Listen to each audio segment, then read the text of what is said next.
Good evening friends. आज हम लोग ये समझेंगे कि अगर प्रेगनेंसी के दौरान किसी का डायबिटीज अनकंट्रोल्ड है, उस केसेस में मदर पे और बेबी पे क्या असर पड़ेगा। अगर प्रेगनेंसी के दौरान किसी को डायबिटीज हो जाती है, शुगर बढ़ा हुआ रहता है उनके ब्लड में, तो इसको हम लोग मेडिकल टर्म में जेस्टेशनल डायबिटीज बोलते हैं। मतलब कि प्रेगनेंसी के समय डायबिटीज़ की बीमारी हो गई है।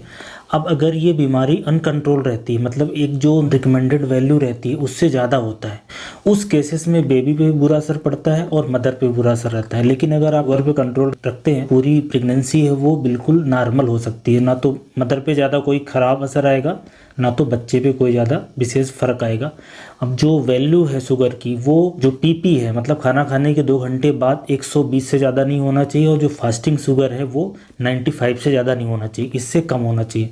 लेकिन अगर किसी की जो शुगर की वैल्यू है वो 160, 165, 170, 200, 140 रहती है, उस केसेस में बेबी पे भी बुरा असर पड़ता है और मदर पे बुरा असर पड़ता है। अगर बच्चे पे बुरा असर की बात करें तो इसको 2 तरीके से समझना है। एक तो अगर किसी को डायबिटीज़ पहले से ही थी, प्रेग्नेंट होने से पहले ही थी, या प्रेगनेंसी हुई और उन्होंने जांच कराया तो शुगर बढ़ी हुई मिली, इसका मतलब है कि अगर इनिशियल के जो 3 महीने होते हैं, जिस समय आर्गन बनता है या जिस समय डेवलपमेंट चालू होता है आर्गन बनने का, उस समय अगर अनकंट्रोल रहेगी तो जैसे ब्रेन का बनना है, हार्ट का बनना है, किडनी का बनना है और दूसरे भी आर्गन बनने में समस्या हो सकती है, उसमें डेवलपमेंटल डिफेक्ट आ सकता है।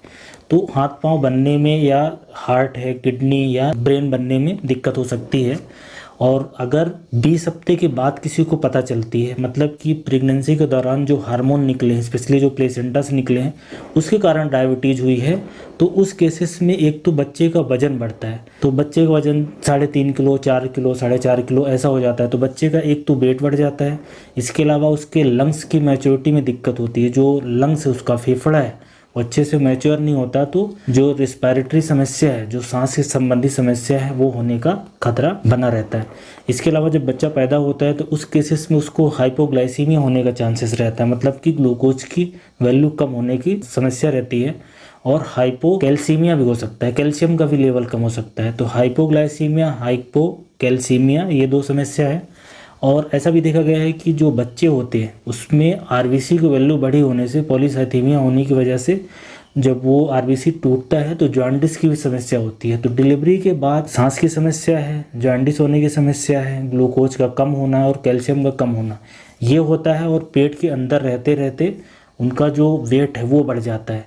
और कुछ लोगों में अगर शुगर बहुत ज़्यादा बढ़ी हुई तो उस केसेस में प्लेसेंटा पे असर आता है, प्लेसेंटा खराब होता है, वास्कुलोपैथी होती है। उस केसेस में बच्चे को अच्छे से न्यूट्रिशन न मिलने से उसका वजन भी कम हो जाता है, जिसको IUGR बोलते हैं। तो ये भी इम्पॉर्टेंट बात है कि डायबिटीज़ में दोनों तरह के बदलाव हो सकते हैं। बेबी का वजन बढ़ भी सकता है, और अगर ज़्यादा ही शुगर अनकंट्रोल है, ज़्यादा बढ़ी रहती है, तो बच्चे का वजन कम भी हो सकता है।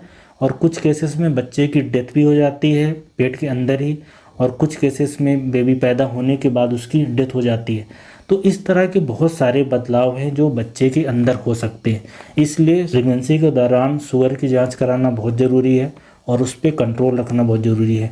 अब अगर मदर की बात करें कि मदर में किस तरह के बदलाव आते हैं और प्रेगनेंसी में क्या क्या उनको नुकसान हो सकता है, आपको समझना है कि अगर शुगर का लेवल बढ़ा रहेगा, अनकंट्रोल रहेगा, उस केसेस में मदर के अंदर एक तो प्री टर्म लेबर हो सकता है, मतलब बच्चा जल्दी पैदा हो सकता है, एबॉर्शन होने के चांसेस बढ़ जाते हैं, प्रेगनेंसी के दौरान इन्फेक्शन होने के चांसेस बढ़ जाते हैं, डिलीवरी के बाद ब्लीडिंग होने की समस्या बढ़ जाती है। चूंकि बेबी का साइज बड़ा रहता है तो नॉर्मल डिलीवरी कराने में दिक्कत होती है, इसलिए सिजेरियन डिलीवरी ज़्यादा होती है। इसके अलावा जो एमनियोटिक फ्लूइड है वो ज़्यादा भर जाता है। जो हाइपरटेंशन है उसकी समस्या मदर में होती है। हाइपरटेंशन मतलब प्रेगनेंसी इंड्यूस्ड हाइपरटेंशन होता है, जिसमें हाथ पैर में सूजन हो जाना, लीवर के एंजाइम बढ़ जाना और ब्लड प्रेशर हो जाना, जिसको हम लोग प्री एक्लेम्सिया बोलते हैं। तो इस तरह की मल्टीपल प्रॉब्लम, अगर आपका शुगर बढ़ा हुआ है, तरह की बहुत सारी समस्याएं आ सकती हैं। इसलिए हमेशा रिकमेंड करा जाता है कि आप चाहे इंसुलिन ही लो, लेकिन कंट्रोल करके अपने डायबिटीज़ को रखो।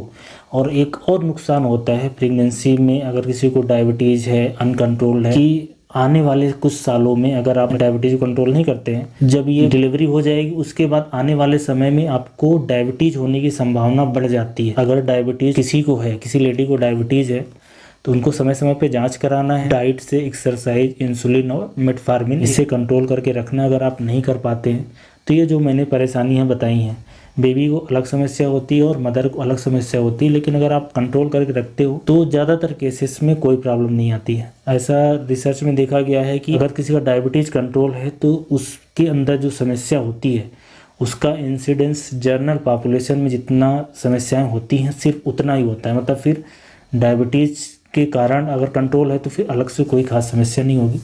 तो प्रेगनेंसी में डायबिटीज़ होने का या शुगर अनकंट्रोल होने का बच्चे और मदर पे क्या असर आता है इसके बारे में जानकारी थी। Thank you so much.